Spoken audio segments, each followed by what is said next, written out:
Quiero invitarles a que me acompañen a la carta del apóstol Pablo a los Efesios. Efesios, vamos a estar leyendo en el capítulo 4, versículo 13. Efesios, capítulo 4, versículo 13, hasta el versículo 16.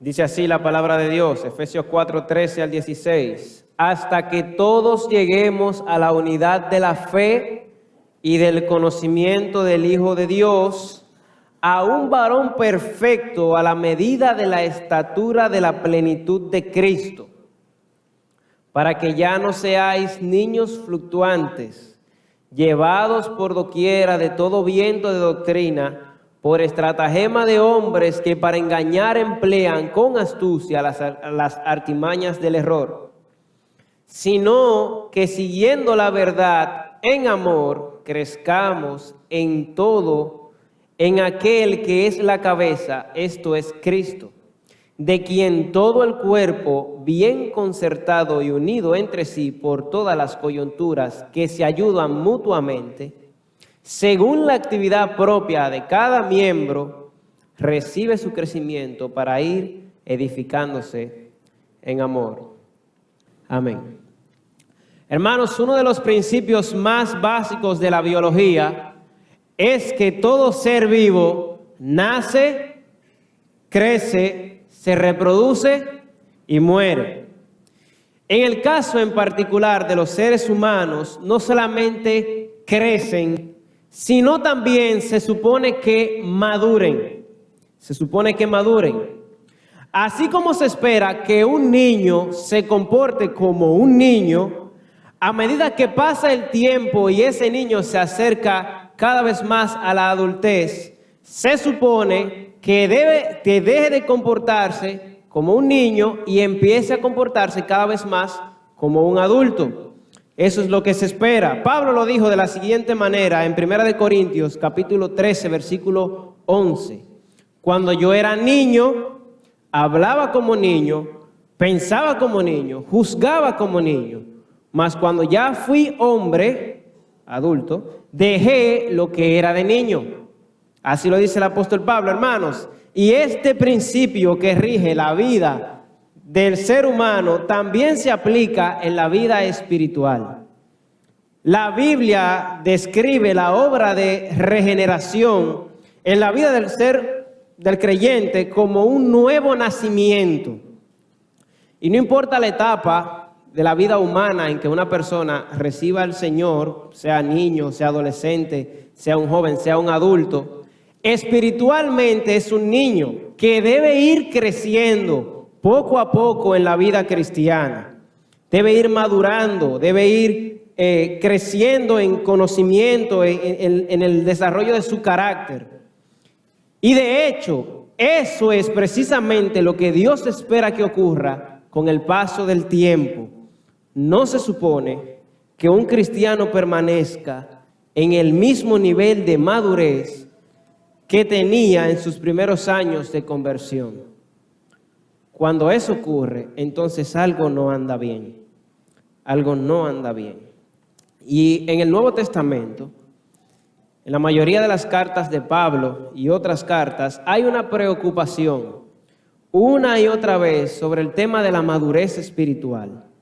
Y un ejemplo bien claro de esto lo vemos en el autor de la epístola a los Hebreos, que en el capítulo 5, versículo 12, él escribe y dice: porque debiendo ser ya maestros después de tanto tiempo, es decir, ha pasado tanto tiempo que ya ustedes son creyentes, que se supone que ya deberían ser maestros, ya deberían estarle enseñando a otros.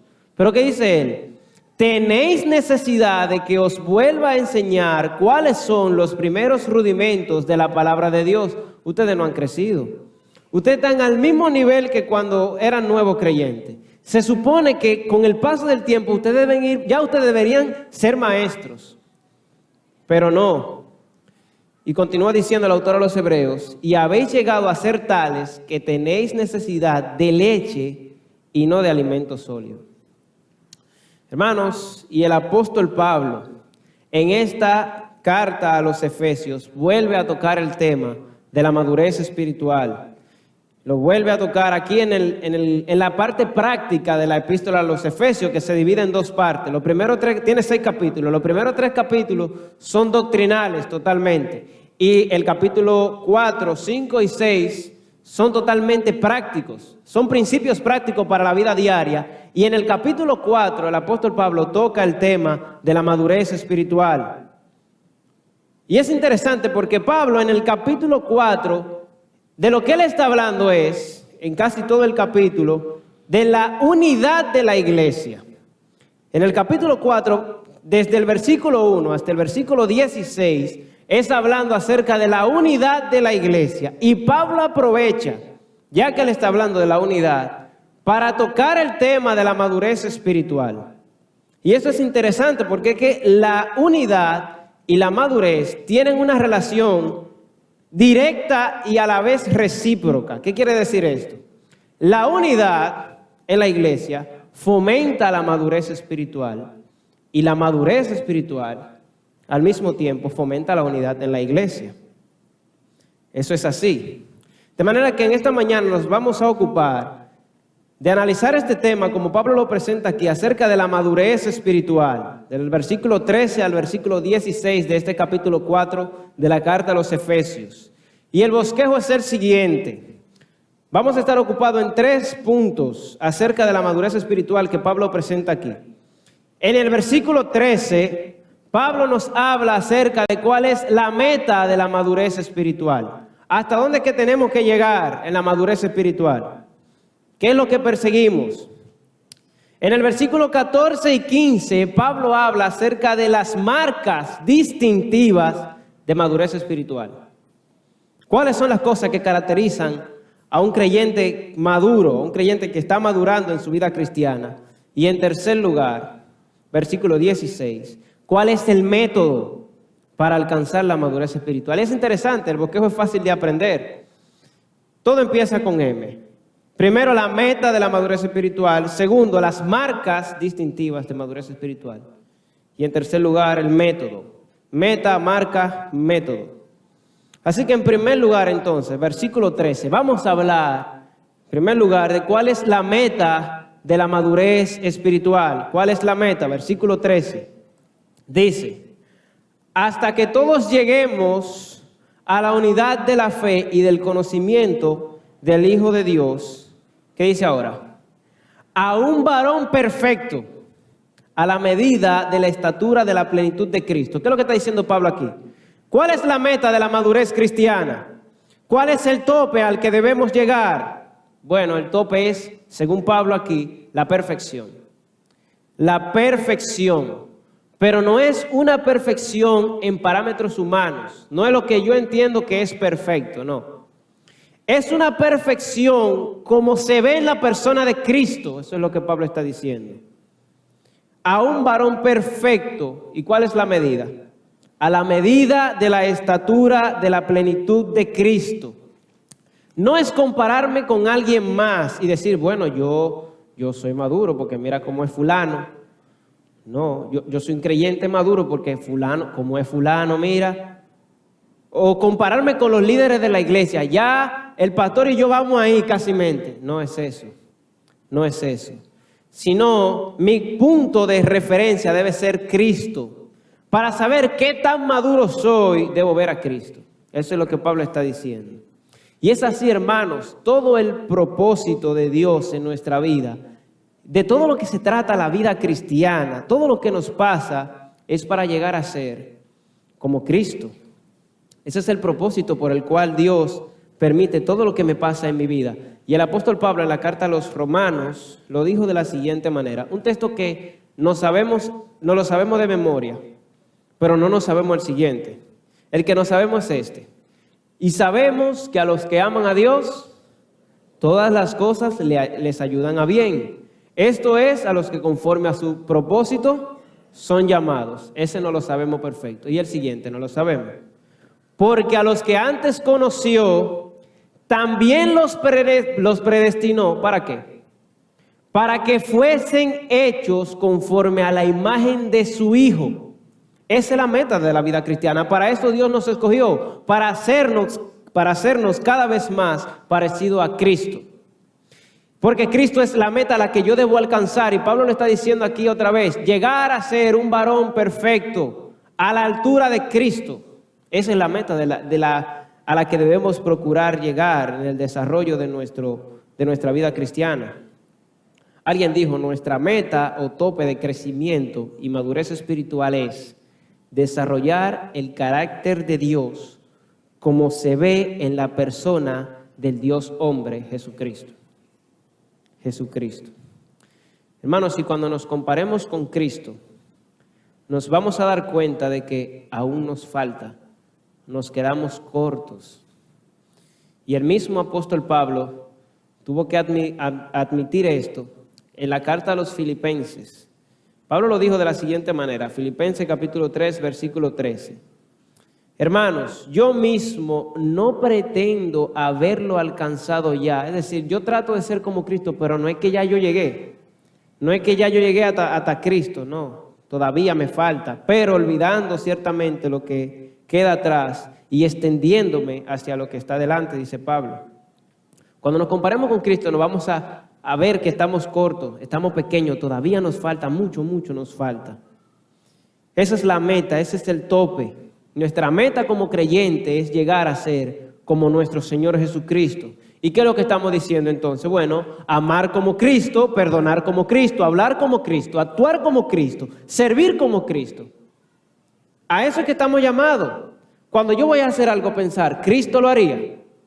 Porque mi meta en la vida cristiana es llegar a ser como Cristo, y eso es lo que Pablo menciona. Esa es la meta, en primer lugar, la meta de la madurez cristiana. Pero en segundo lugar, dijimos que íbamos a ver cuáles son las marcas de madurez espiritual. ¿Cuáles son las marcas de madurez espiritual? Bueno, versículo 14. Ya vimos la meta, pero ¿cuáles son las marcas?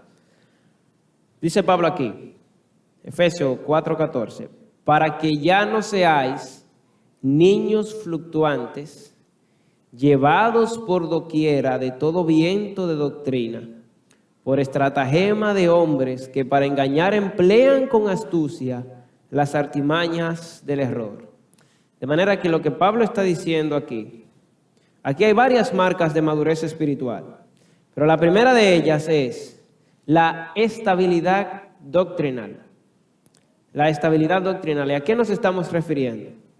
Bueno, ¿cómo se ve la madurez en un creyente? Por su estabilidad doctrinal. Este es un hermano que él está seguro de lo que cree. Él sabe lo que cree. Y él puede identificar a un falso maestro. ¿Tú quieres saber si un creyente es maduro? Bueno, él sabe lo que cree. Él está consciente de lo que dice la Biblia. Él sabe lo que cree. Un cristiano maduro se caracteriza porque no va a ser arrastrado por cualquier enseñanza falsa. No es que va a venir cualquiera a decirle, no, mira, que la Biblia dice esto y esto. No, espérate. La Biblia no, vamos a analizar eso. La Biblia no dice eso. Vamos a ver qué es lo que dice la Biblia. Él puede identificar una falsa enseñanza. Bueno, porque la realidad es que la palabra de Dios nos enseña, y así lo vemos en el día de hoy, de hombres que van a usar la fe para estafar. Van a enseñar cualquier doctrina falsa, y lo peor es que muchos creyentes van a escuchar eso, van a creer eso y van a ser desviados, lamentablemente. Pero Pablo nos dice que el creyente maduro no es engañado porque él sabe lo que cree y lo que la Biblia enseña. Y puede identificar la mentira cuando se la enmascaran. El diablo nos va a vender la mentira disfrazada, envuelta de verdad. Así fue como él hizo en el huerto del Edén, un chin de verdad y un chin de mentira. Él no nos va a vender la mentira así, pura, mira la mentira ahí, no. Él la va a envolver bien, un chin de verdad y un chin de mentira. Pero Pablo dice, el creyente maduro no es arrastrado por aquellos que intentan engañarlo. Y es interesante, Pablo ilustra este punto de su enseñanza usando la figura de un niño. Usando la figura de un niño. Y como sabemos, los niños están expuestos a creer todo lo que le digan los adultos. Y por eso es que los niños hay que cuidarlos y enseñarles, mira, no hables con extraños, no te juntes con fulano. Por eso hay que proteger y cuidar a los niños, porque ellos pueden creer todo lo que le digan los adultos. Y los adultos pueden terminar haciéndole daño, por eso hay que cuidarlo. Y el apóstol Pablo él está pensando en un niño, y él está pensando en creyentes que son así, que al igual que un niño se dejan engañar fácilmente, se dejan engañar. Y Pablo a la palabra niño le añade un apellido. Él dice niños fluctuantes. Y la palabra fluctuante aquí, según los comentaristas, puede traducirse como zarandeado o sacudido por las olas. Y es probable, y así algunos opinan, que Pablo esté pensando en un barco, muy probablemente en el barco en el cual él anduvo, que tuvo la tormenta y el barco se rompió y todo eso, pero es probable que Pablo esté pensando en un barco que está en el mar y que viene un viento y lo saca de la ruta, lo desvía, las olas lo empujan hacia otro lugar. Y Pablo dice, mira, si hay creyentes que son niños que son desviados fácilmente porque ellos no pueden identificar al falso maestro. Y la evidencia de un creyente maduro es aquel que dice, no, ahí hay un error. Él puede identificar porque él sabe lo que cree, él sabe lo que la Biblia enseña. Y Pablo dice, por estratagema de hombres que para engañar emplean con astucia las artimañas del error. Las artimañas del error. Investigando sobre esta palabra, según los expertos en el lenguaje original, la palabra artimaña es una palabra que es de donde proviene nuestra palabra cubo o nuestra palabra dado, el dado con el que jugamos parché y monopolio. Entonces la idea es aquel que en el juego te envuelve, él te engaña, te hace trampa. Así es el falso maestro. Estamos jugando ahí y él te presenta algo que parece verdad, pero no es verdad, y tú te vas y te desvías. Esa es la idea. Esa es la idea. Hermanos, y en forma de aplicación, Pablo lo que está diciendo aquí es, tú sabes que tú estás creciendo en tu vida cristiana. Tú te das cuenta de que tú estás madurando como cristiano cuando tú no eres fácilmente seducido o convencido de creer cualquier cosa. Cuando has desarrollado convicciones firmes de tu fe, de tal manera que tú no solo estás seguro de lo que crees, sino que puedes incluso reconocer el error, entonces es una muestra de que tú estás creciendo en la vida cristiana. De lo contrario, a lo mejor todavía eres un niño. A lo mejor todavía eres un niño. Esa es la primera marca de la madurez cristiana que Pablo nos presenta aquí. Pero en segundo lugar, versículo 15, Pablo dice, sino que siguiendo la verdad, Pablo dice, sino que siguiendo la verdad, esa es la segunda marca. Un creyente maduro se caracteriza no solamente por su seguridad doctrinal, sino también porque él es obediente a la verdad. Obediente a la verdad. Esta expresión, siguiendo la verdad, aunque en el español son 3 palabras, siguiendo la verdad, en el original es una sola. Es una sola palabra, que según los lingüistas es difícil de traducir, porque si se traduce literalmente como está en el original, en el español sería verdariando, para que usted vea qué interesante. Siguiendo la verdad, verdariando, se traduciría si lo tomamos literal como está en el original. La idea es que el cristiano maduro no es solo aquel que conoce la verdad, sino que también la vive. Él no solo sabe lo que la Biblia dice, sino que la practica. Esa es la segunda marca que Pablo nos presenta aquí de madurez cristiana. Alguien que obedece la verdad. El creyente maduro refleja un conocimiento acompañado de la práctica. Él no solamente sabe mucha Biblia, él vive la Biblia. Esa es una evidencia de un creyente maduro. Hermano, no puede ser de un creyente que él sabe mucha Biblia se sabe los versículos de memoria, pero él no la vive, él no lo practica. Eso no puede ser. Alguien que sepa, él sabe mucha Biblia, pero él no practica lo que la Biblia dice. Eso es señal de inmadurez. Eso es señal de inmadurez.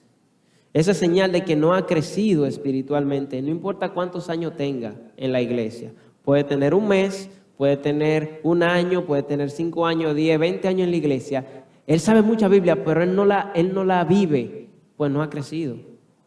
No ha crecido. Pablo le está diciendo aquí, sino que siguiendo la verdad, él vive la Biblia. Porque ¿de qué le sirve saber tanta Biblia si no la vive? ¿No le sirve de nada? ¿De qué sirve venir miércoles, sábado y domingo y los viernes al culto de oración? Y él está leyendo la Biblia y se la está memorizando, él se la sabe, pero él no la vive. Entonces eso es señal de inmadurez, señal de inmadurez. Y aquí hay una frase muy interesante que alguien dijo: el maduro, el creyente maduro, es aquel en el cual podemos ver que su vida va cambiando conforme aprende más de la palabra de Dios. El creyente maduro es aquel en el cual podemos ver que su vida va cambiando conforme aprende más de la palabra de Dios. Esa es la segunda marca que Pablo nos ofrece aquí. El creyente maduro, ¿cuáles son las marcas? Bueno, en primer lugar, él tiene una seguridad doctrinal, él sabe lo que cree. Él no va a ser engañado fácilmente por cualquier falso maestro. En segundo lugar, él obedece la verdad. Y en tercer lugar, acerca de las marcas de madurez espiritual, el creyente maduro se caracteriza por el amor a los hermanos. Versículo 15, vamos a leerlo otra vez. Sino que, siguiendo la verdad, y Pablo añade, que no se olvide, en amor, sino que, siguiendo la verdad, en amor, dice Pablo, crezcamos en todo en aquel que es la cabeza, esto es Cristo. La idea es que el creyente, él conoce Biblia, pero no solamente la conoce, sino que la vive. ¿Pero cómo la vive? En amor. La idea aquí es que el cumplimiento de la ley es el amor, señores. Hermano, eso es lo que Pablo está diciendo. El cumplimiento de la ley de Dios es el amor. Yo voy a vivir la verdad, pero yo la voy a vivir caracterizado por un amor hacia los demás. Esa es la idea. La madurez cristiana se muestra en un amor hacia los demás hermanos. Usted ama a sus hermanos cristianos, usted está creciendo en la vida cristiana. Eso es lo que Pablo está diciendo, en otras palabras. Usted se preocupa por sus hermanos de la iglesia, usted está creciendo. Pero el creyente que tiene 10, 20 años en la iglesia y él no se sabe los nombres de los hermanos de la iglesia, tú dices, hermano, no ha crecido nada. Pues tiene tanto tiempo ahí, él ni siquiera conoce a la gente de ahí, él no se interesa por ellos. Señal de inmadurez, en otras palabras. Y aquí yo he querido aclarar algo con lo que me he chocado al estudiar el texto en la semana. Y es que muchas veces nosotros medimos el crecimiento en la vida cristiana en términos de conocimiento bíblico. Él sabe mucho. Él es un creyente maduro. Eso es un error. Eso es un grave error. O lo medimos también en términos de habilidades. Ese muchacho sabe hacer de todo. Él sirve para todo. Ese muchacho, él sirve, él carga silla. Él está creciendo en la vida cristiana. Eso también es otro error. Porque Dios mide nuestra madurez espiritual de otra manera. Él la mide conforme a nuestra capacidad de amar. Dios mide nuestra madurez espiritual conforme a nuestra capacidad de amar. Hermanos, se puede conocer mucha Biblia sin crecer. Y de hecho, los fariseos eran un ejemplo clarísimo de eso. ¿Quién eran los que se sabían la ley del Antiguo Testamento? De memoria. Los fariseos. Se la sabían, pero eran inmaduros. Y el Señor lo tiene que llamar incluso hipócritas.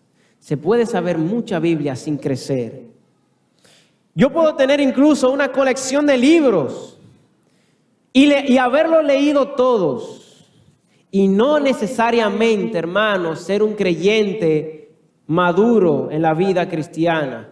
Porque lo que tú no puedes hacer es crecer sin amar. O como alguien dijo, amar sin haber crecido.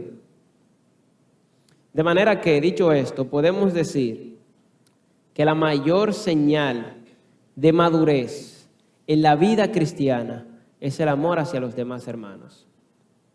Y voy a repetir eso, la mayor señal de madurez en la vida cristiana es el amor hacia los hermanos. ¿Tú quieres saber qué tanto tú has crecido? Evalúate qué tanto tú amas a tus hermanos. Y por supuesto, ese amor no se ve en lo que decimos, sino en las acciones. No es, ay, manito, yo te amo, tú eres mi hermano en Cristo, cuánto yo te quiero. No, es en las acciones, es en el interés que yo muestro por ti. Un amor desinteresado. ¿Y qué es lo que a ti te pasa? Y yo estoy preocupado por tu crecimiento, así como tú estás preocupado por el mío. Eso es madurez espiritual. De manera que podemos entonces hacer algunas preguntas de reflexión en cuanto a este punto. ¿Estamos nosotros dedicando tiempo a desarrollar amistades cercanas con los hermanos? ¿Fulano es mi amigo? ¿O él es solamente el que va a la iglesia? ¿Él va a la iglesia conmigo? ¿Él está en la iglesia también? No. ¿Estoy yo dedicando tiempo a acercarme a mis hermanos y desarrollar amistades con ellos? De no ser así, pues estamos reflejando que no estamos creciendo en la vida cristiana, porque la mayor señal de madurez en la vida cristiana es el amor hacia los hermanos. Esa es la tercera marca que Pablo nos ha mostrado. Hemos visto la meta, que es Cristo. Mi meta como en mi vida cristiana es llegar a ser como Cristo. Yo debo crecer a la altura de Cristo. En segundo lugar, las marcas. En primer lugar, estabilidad doctrinal.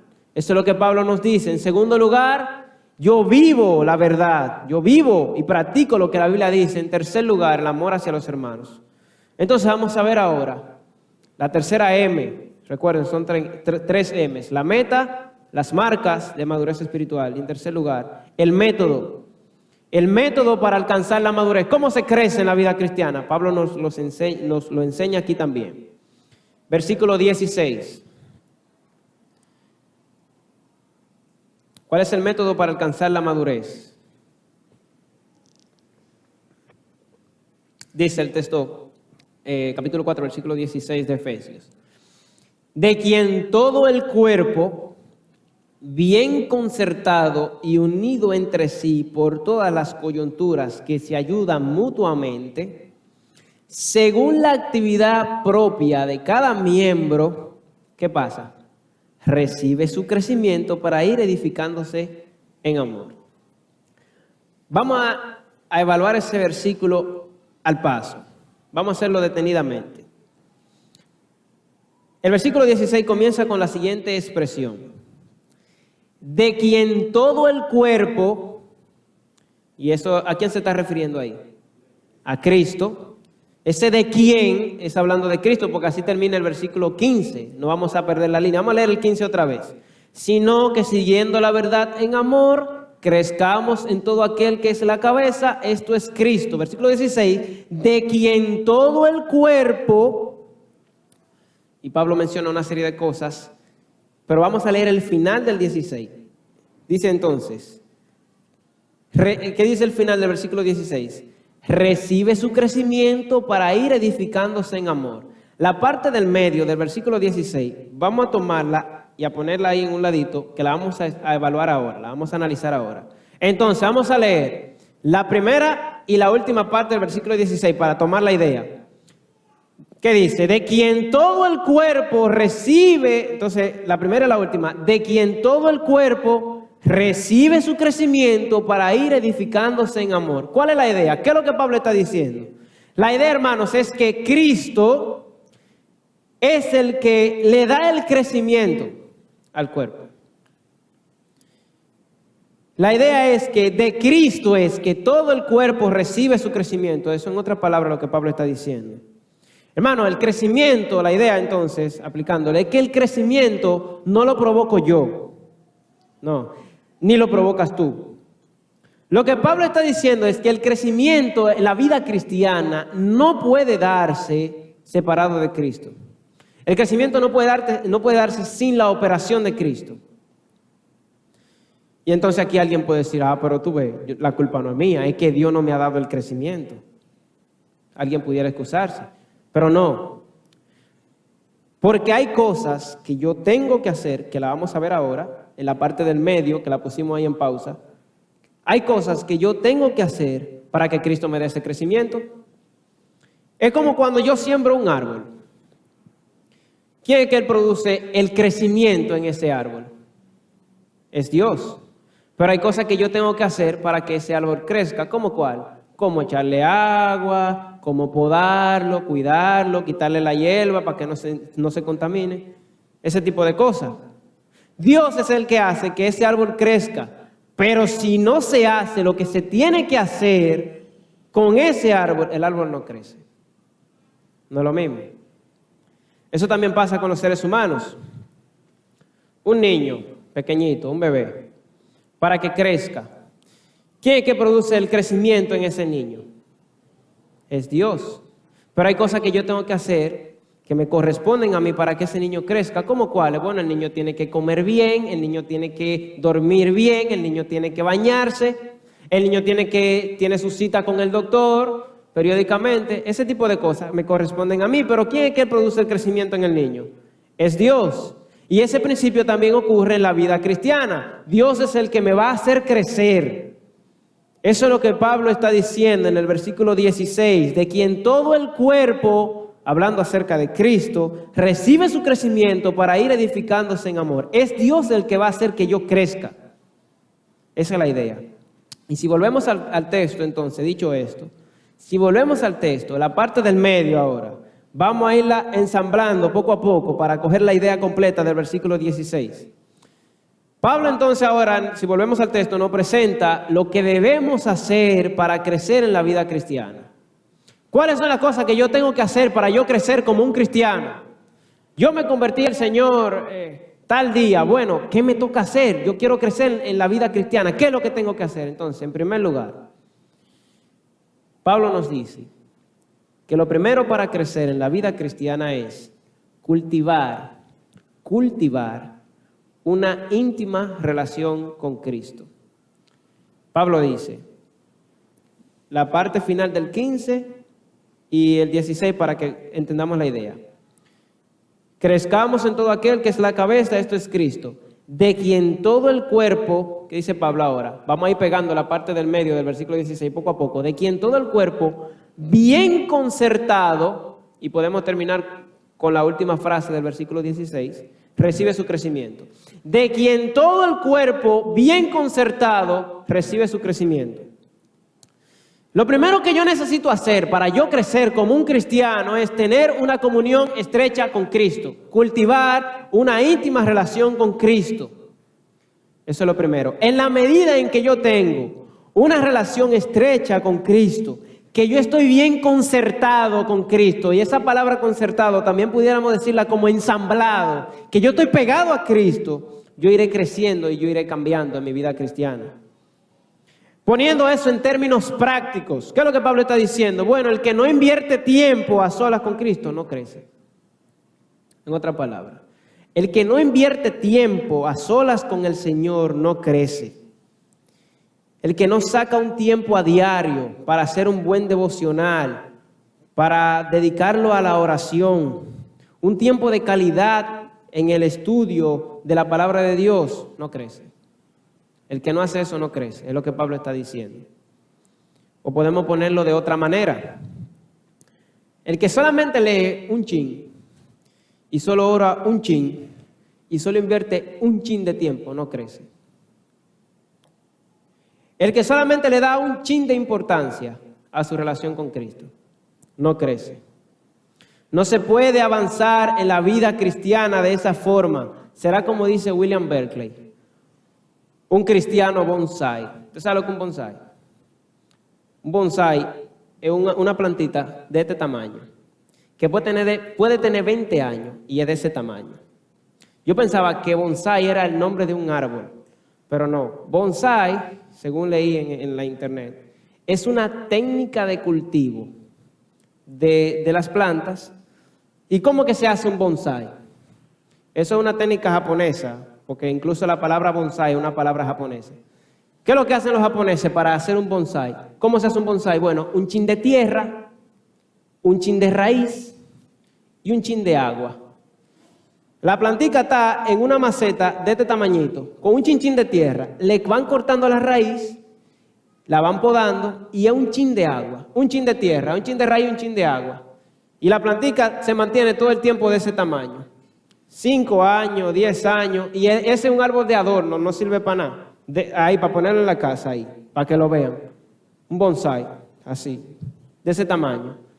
Hermano, hay creyentes, William Berkeley comenta, hay creyentes que son bonsai.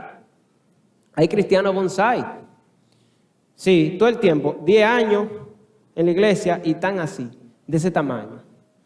Con un chin de Biblia, un chin de oración, un chin de tiempo cada día para el Señor. Un chin, todo el tiempo, así. Porque no se puede de esa forma, hermano. No se puede. Para crecer en la vida cristiana hay que cultivar una íntima relación con Cristo.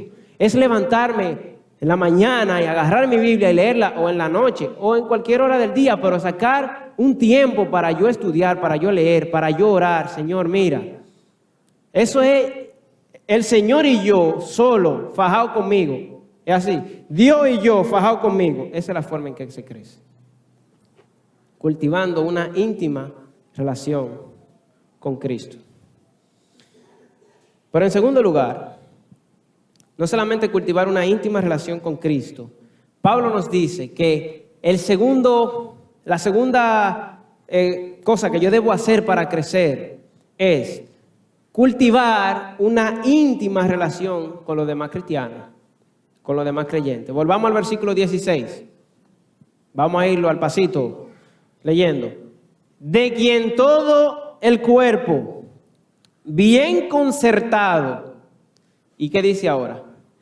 Y unido entre sí por todas las coyunturas que se ayudan mutuamente. Pablo está pensando en el cuerpo humano. La cabeza es Cristo. Estamos bien concertados con Cristo, que es la cabeza. Pero los demás miembros de ese cuerpo, que son los creyentes, para crecer deben estar unidos entre sí por las coyunturas. Es pegado al cuerpo que tenemos que estar. Eso es lo que Pablo está diciendo. Hermano, nadie crece solo, en otras palabras. Nadie en la vida cristiana crece solo.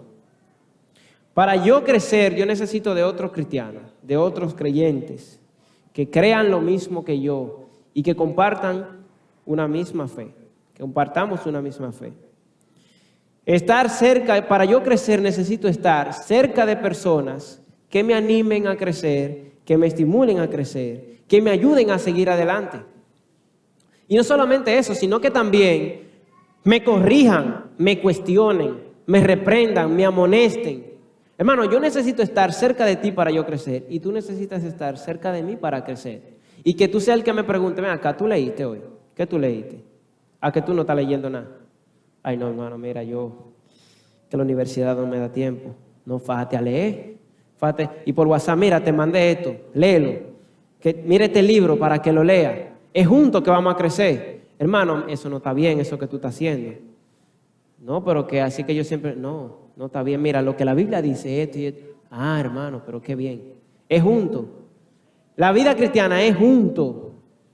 Pero si yo solo, no. Así no se crece. Como el llanero solitario, solito, no. Así no. No hay cristiano que crezca solo. O vamos a ponerlo de otra forma, para aplicarlo, ¿verdad? Llevarlo a nuestra vida.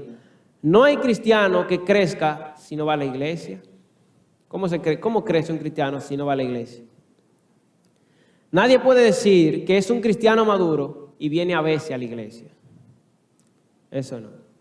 Porque yo me estoy alejando de los cristianos, de los demás hermanos. Y no solamente Pablo lo dice aquí en los Efesios, donde lo estamos viendo. El autor a los Hebreos también, preocupado por la madurez espiritual de esa persona a la cual el autor a los Hebreos le está escribiendo. En el capítulo 10, versículo 24, Pablo habla de que debemos estar unidos para crecer. Para crecer en la vida cristiana hay que estar juntos, uno pegado de otro. Y dice Hebreo, capítulo 10, versículo 24. Y considerémonos unos a otros, ¿para qué? Para estimularnos al amor y a las buenas obras.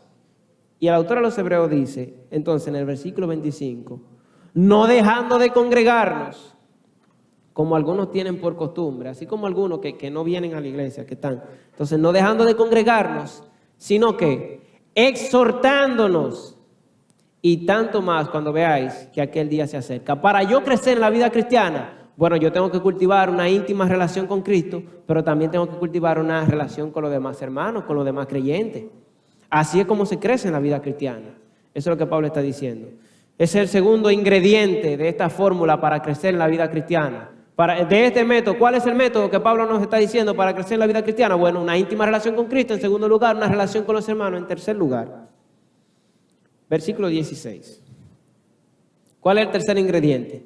De quien todo el cuerpo, bien concertado y unido entre sí por todas las coyunturas que se ayudan mutuamente, Pablo añade ahora, según la actividad propia de cada miembro, recibe su crecimiento para ir edificándose en amor. Tercer ingrediente entonces, ¿cómo se crece en la vida cristiana? Bueno, se crece poniendo en función los dones espirituales. Ese es el tercer ingrediente. Se crece en el ejercicio de los dones espirituales que Dios me ha dado. Así es como se crece, poniendo en función los dones espirituales. Dios me ha dado a mí habilidades para que yo las desarrolle como un regalo de mi salvación. En el momento en que yo recibí a Cristo en mi corazón, que el Señor me transformó, me hizo salvo, Él me dio un paquete de dones espirituales. Me dio un premio, mira, úsalo para mi gloria y para edificación de la iglesia. Y todo creyente tiene al menos un don. Nadie que es creyente puede decir que yo no tengo dones espirituales, yo no sé qué el Señor me ha dado a mí para que yo haga. No, todo el mundo tiene aunque sea uno.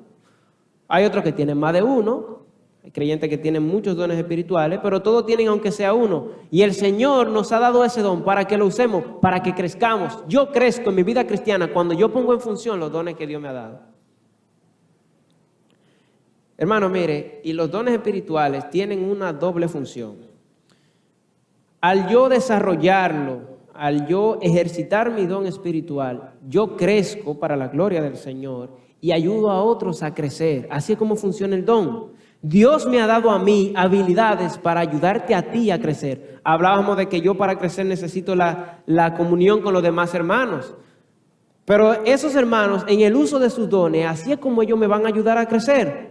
Dios me ha dado a mí habilidades para ayudarte a crecer a ti. Dios te ha dado a ti habilidades que a lo mejor yo no tengo para ayudarme a mí a crecer. Así es como funciona. Todos los creyentes debemos poner en función los dones espirituales si queremos crecer en la vida cristiana. Y la palabra de Dios nos enseña que Dios, hermanos, y así el apóstol Pablo lo presenta, tanto en la carta a los Romanos capítulo 12, como en la carta a los Corintios, 1 Corintios capítulo 12, Dios nos da dones de más. Él no da dones de más en la iglesia. Él da los dones como Él quiere, pero Él lo da conforme a la necesidad de la iglesia. ¿Qué es lo que estamos diciendo entonces? Que la iglesia, Dios te ha dado a ti un don que la iglesia necesita. Si tú eres miembro del Templo Bíblico Pedro Brand y el Señor te ha dado un don espiritual, te lo ha dado porque esta iglesia necesita ese don y te lo ha dado a ti, te lo ha confiado a ti para que tú lo uses para gloria de su nombre y para bendecir a la iglesia. Así es como se crece en la vida cristiana, con el uso de los dones. Y a manera de reflexión entonces, hermano, ¿estamos nosotros ejercitando nuestros dones espirituales? El don que Dios me ha dado para que yo le sirva, para yo crecer y para bendecir a la vida de la iglesia, ¿yo lo estoy usando? ¿O de qué forma yo puedo usar el don que Dios me ha dado para bendecir a la iglesia? ¿Cuál es el método? ¿Cuál es la forma? ¿Qué cosa yo puedo hacer para usar mi don, para yo crecer y para bendecir a la iglesia? Eso debemos preguntarnos. Eso debemos cuestionarlo cada día. ¿Qué yo estoy haciendo con el don que Dios me ha dado? Pablo le escribió a Timoteo en la segunda carta, capítulo 1, versículo 6. Por lo cual te aconsejo que avives el don de Dios que está en ti.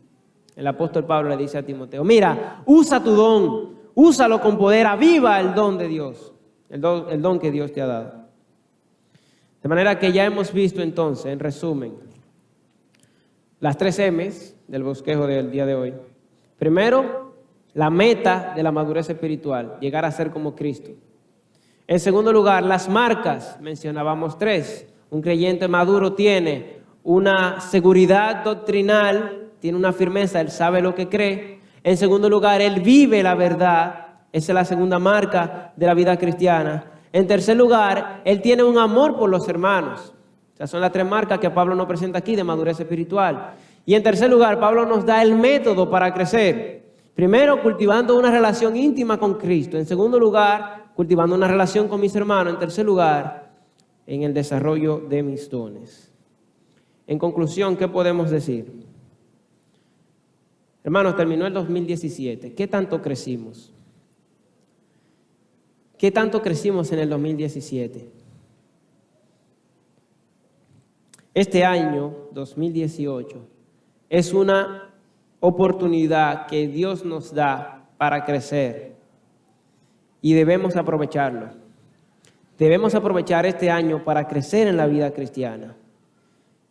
Y pudiéramos preguntarnos, ¿está dentro de mis metas crecer espiritualmente para este año? Porque cuando empieza el año, uno hace sus planes y a uno hasta lo escribe. Bueno, en este año yo me propongo tal cosa. Bueno, yo voy a hacer tal cosa, me voy a comprar tal cosa. Uno hace muchos planes. Dentro de esa lista de planes para este 2018 está la de crecer espiritualmente. Yo me propongo para este año crecer, llevar a cabo todas las fórmulas, toda la manera posible que Dios me da para yo crecer. Debemos aprovechar este año para crecer. ¿Cuántos libros yo pienso leer para este año 2018? Para este año leer la Biblia completa. Uno siempre dice eso cuando empieza. Este año voy yo a leer la Biblia entera. En mayo todavía estamos en Éxodo, quedado. Debemos crecer, debemos aprovechar este año para servir. ¿De qué forma en este 2018 yo puedo aprovechar el don que Dios me ha dado? ¿En qué áreas de la iglesia yo me puedo involucrar? ¿En qué, bueno, el coro está ahí, los cultos de jóvenes, de qué forma yo puedo ayudar? Bueno, miren, yo puedo hacer esto, yo quiero hacer el Señor, yo entiendo que el Señor me ha dado este don, yo quiero usarlo. ¿En qué ministerio yo me voy a involucrar en este 2018? Para este 2018 está dentro de mis metas crear nuevas amistades dentro de la iglesia. Hermanos que yo casi no hablo con ellos. Bueno, para este 2018 yo voy a tratar de comunicarme más con fulano, que tengo mucho que no hablo con él, que yo casi no sé de la vida de fulano.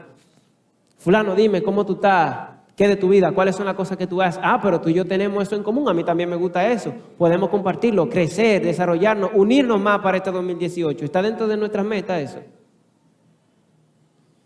Hermano, aprovechemos este año. 365 días nos da el Señor en este 2018 para crecer, levantarnos temprano cada día e invertir tiempo en mi relación con Dios. Un tiempo de oración, orar y leer cada vez más la Biblia durante este año. Aprovechemos este año para crecer. Y para concluir, si hay algún amigo aquí en esta mañana que a lo mejor nos ha visitado por mucho tiempo durante el 2017 y terminó el 2017, empezó el 2018 y a lo mejor él quiere seguir acompañándonos y seguir visitándonos, bueno, yo te voy a decir una cosa, porque a lo mejor tú quieres crecer también, pero para tú crecer, primero tú tienes que nacer. Así es que en todo, nada crece si primero no nace. Para que algo crezca, primero debe de nacer. Y el día de hoy es una oportunidad para tú nacer de nuevo. El día de hoy es una oportunidad para tú aceptar a Cristo e empezar a crecer en la vida cristiana. Yo te animo a que no salgas de aquí sin hacer tu decisión por Cristo, reconocer tu pecado, reconocer que Dios tuvo una solución para tu pecado y en arrepentimiento y fe venir a los pies de Cristo. Vamos a orar.